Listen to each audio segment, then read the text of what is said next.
First things first, Jarritos Postgame interview with Wynalda, a win. How big was this victory for you guys, Eric? Massive. It was massive 3 points. We knew that it was a good chance it was going to be ugly. Portland is a very good team, Esprilla has scored he scored 7 goals in 7 games. It's the first time we've shut him out, so anybody shut him out. So we feel good about that.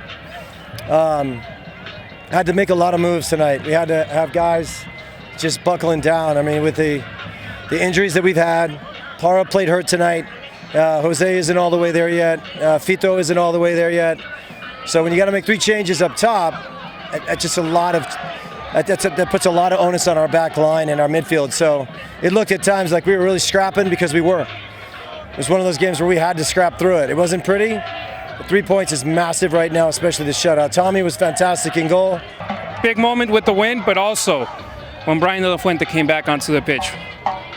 Describe that for us. Well, I mean, first of all, our captain has worked harder than any other player that I've ever seen come back from that injury. It's tore him up inside. He's been with us every day. We had to separate him from the team. Actually, that's not entirely true. I separated him from the team for about a month because I wanted him to miss it. And he came to me and he said, "Look, I can't live my life. I'm not around the group."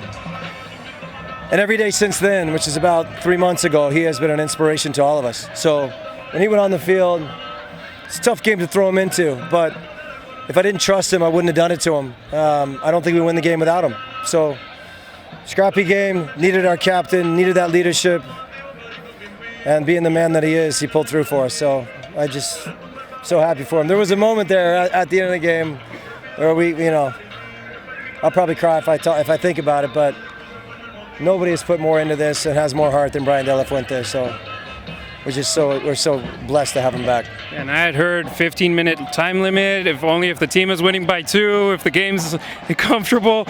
It was a complete opposite, a 1-goal lead, and he ended up playing almost 26. Right, and I think he's been in several scrimmages. He's played 45 minutes in a scrimmage. He hasn't ever showed that the sense that he's tiring on us. The first tackle that he went into, he almost got a yellow card. So he's back. He's fine. 26 minutes is a long time, but we can build off of that. And I feel really confident going into this last set of games, 10 to go, having Bryan De La Fuente back on the field. We've been waiting a long time for this. It's going to be a grueling 2.5 weeks coming up with a road game at Tulsa, but then you got 3 games in a span of a little bit over 10 days.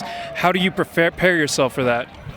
Look, it's a quick turnaround, but I mean we're going into the rest of the season with the mentality of every game is a playoff game. There is no tomorrow, so that's the way that we have to address these games. And look, we had some good fortune tonight.